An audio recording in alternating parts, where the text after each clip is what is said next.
Hey guys, welcome back to Clownfish TV. This is Neon. We're going to talk about comic books in this video. We're going to talk about IDW comics again in relation to Marvel and Star Wars. That IDW is losing the license from Disney to produce all ages Star Wars and Marvel books, according to Bleeding Cool.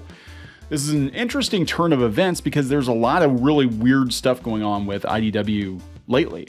Of course, we did a video that they are moving their distribution from Diamond to Penguin Random House. And before that, we reported that they're going to stop making board games, which is really interesting because board games was one of the few areas of the company that was actually making money. They were making money on games. They were doing Kickstarters for licensed titles, Ninja Turtles and Ghostbusters and stuff. And they were doing very, very well with it. And they're not going to release any more games. Very interesting that this is happening. Here's a Batman game they produced, and board games are hot right now.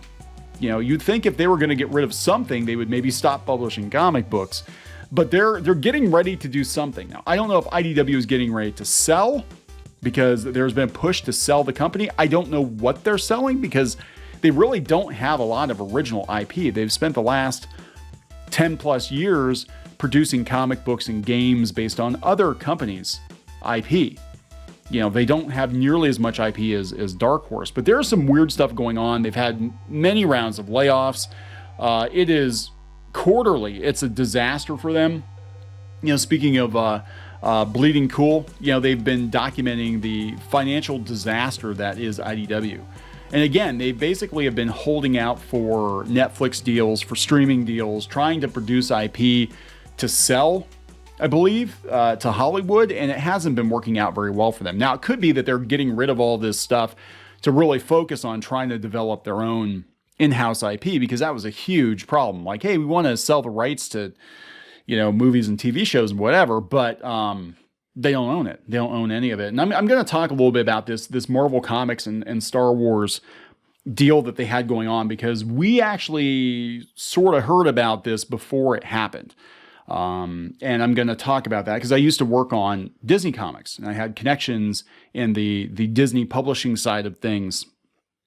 And I actually did some work for IDW early on when they first got the Disney license. I had a hard time getting paid, but I had no problem working with the people over there. I had a hard time getting paid. So I think they were having financial problems even 6 or 7 years ago. But we're going to talk about that. So before we get into it any further, please subscribe for more pop culture news, views, and rants, guys. Over 235,000 subs. Thank you so much for the support. Greatly appreciated. Geeky sitting this one out. She doesn't really care about the comic book industry numbers. She thinks it's kind of boring, but it is what it is. We're going to talk about it. This is how we got here. So yeah, for the last couple of years, IDW has been producing all ages Star Wars and Marvel comics, and it looks like Disney is yanking that license from them. Now, I really wasn't surprised by this, and I'll tell you why, because back in the day, back in 2017, and this is kind of what kicked off our acrimonious split from our comic book industry friends, I'm using finger quotes, that having talked to people, now I can't verify for 100%, but I do talk to a lot of people, in and around Disney who would know what was going on. Back in the day, Disney was looking to outsource most, if not all, of its comic book production. Because here's the thing. Disney bought Marvel for the movies. They did not buy Marvel for the comics. They don't care about the comics. And Disney, every other property they have, whether it's Mickey Mouse and Donald Duck or Pixar or whatever it is, Disney historically has licensed its comic book production out to other publishers. Basically, other publishers pay Disney for the privilege of publishing comics with their characters. And there's like zero risk on the part of Disney. What the publishers get out of it is that Disney's already done the marketing for them, right? So I had heard back it was about 2016, early 2017, that it was possible that Disney was looking to just outsource everything, right? In fact, I kind of went into this a little bit, and this is from 2017 on a different blog. We had a partnership with somebody else a number of years ago. Didn't work out very well, but that's a whole nother story. Anyway, we'd heard that Disney knows they don't need to publish comics. Things were not looking good. 2017 is when the bottom fell out of Marvel Comics. Axel Alonso got ousted. CB Cebulski came in. This was right after the disastrous Marvel Now, or whatever, all new, all different Marvel relaunch where they replaced everybody, and Disney had it. Again, as I understand it, can't verify for 100%. I'm just passing along information from people who probably would know the specifics. So, take it for what it's worth. But they basically were like, yeah, we've had it. We don't need to publish comics anymore. They're failing. Marvel Comics is failing. And it's making us look bad. We're getting bad headlines in the Hollywood Reporter and other places about, and this was the same time I think the Iceman debacle happened at New York Comic Con, and the retailers were angry because they're like, why'd you just make Iceman gay all of a sudden? We can't sell your damn comic books. Everything was kind of falling apart. So as I understand it, Disney was looking to just outsource all of its comics. So reported on that, and then a couple of months later, they announced that they were doing Marvel Comics. They were doing Marvel Comics. They were doing Star Wars comics. And as I understand it, I mean, granted, these were the kid-friendly books, but again, why not publish those through Marvel, right? Because you don't trust Marvel. That's the problem. You don't trust Marvel to sell to kids. So what this was, again, my understanding, was an attempt by Disney to see if they could outsource their comic books to another publisher like IDW, and they already had an existing relationship with IDW because they were doing the Disney stuff for years before that. And they were looking at IDW, I think, kind of like Hasbro, because Hasbro, they outsourced, all their stuff to IDW too. And so Disney's like, well, we can just have you guys do this. And we're going to test the waters, release a couple of books, and we'll see how it goes. Didn't go very well. Now, the Star Wars book, I think, did do well at first, but then it fell off a cliff. And I think this coupled with all of the bad news about IDW. And I don't know how long the contract was. It probably was 3 or 4 year contract, licensing agreement.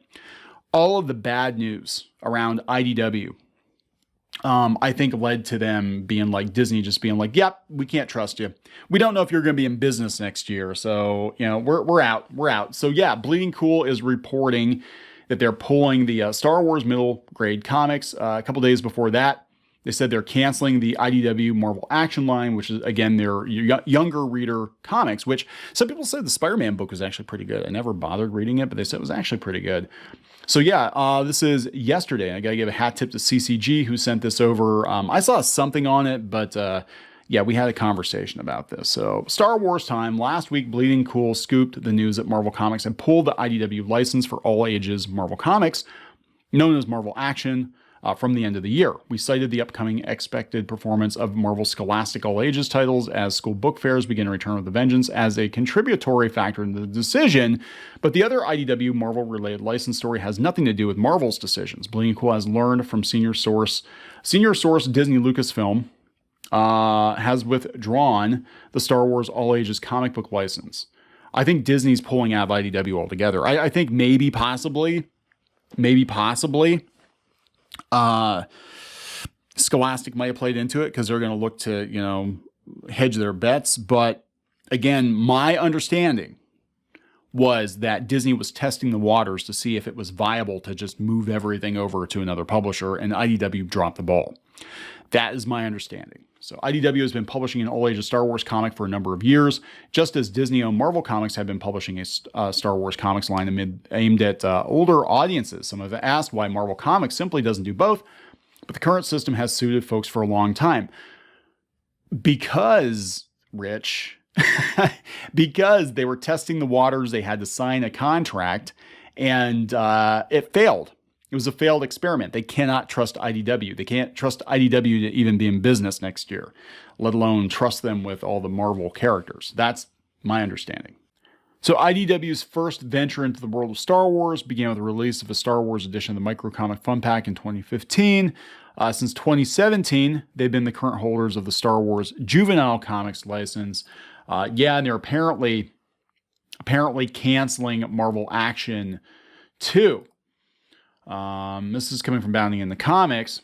Just 3 years after announcing the partnership, Disney has reportedly canceled their Marvel and Star Wars licensing agreements. That would probably be a 3-year contract then, if I had to guess. And again, can't verify for 100%, but it was my understanding this was an experiment to see if they could outsource their comics completely to IDW, and IDW has had nothing but financial trouble. Failure after failure after failure, and Disney's like, yeah, we can't bet on this horse for sure. We can't bet on them. So for now, they'll probably just go back to publishing with Marvel. I mean, they've had more success, tepid success, I guess, with Marvel, or they'll just they'll go all in on manga and YA like DC seems to be doing, or webtoons or something. But very interesting to see this end this quickly. I have to wonder if the Disney comics, I'd say the Mickey, Donald, Goofy stuff, I don't think they're going to care so much about that. Frankly, Mickey, Donald, Goofy to Disney, which is shocking because they're huge overseas, but here in America, they've never really taken off. And I used to work on those books, and I love those books. I love working on Uncle Scrooge and all that. But here in the U.S., they've never had the massive audience that they have overseas. After 60s, it is what it is. So very interesting stuff. We're going to keep an eye on IDW because it does look like, the High Republic stuff is also going to be yanked, and they'll probably just focus on the Marvel books. Does anybody even talk about the High Republic? Nobody talks about the High Republic. Nobody cares. Gonna wrap it up. Please subscribe for more pop culture news, views, and rants, guys. We'll talk later.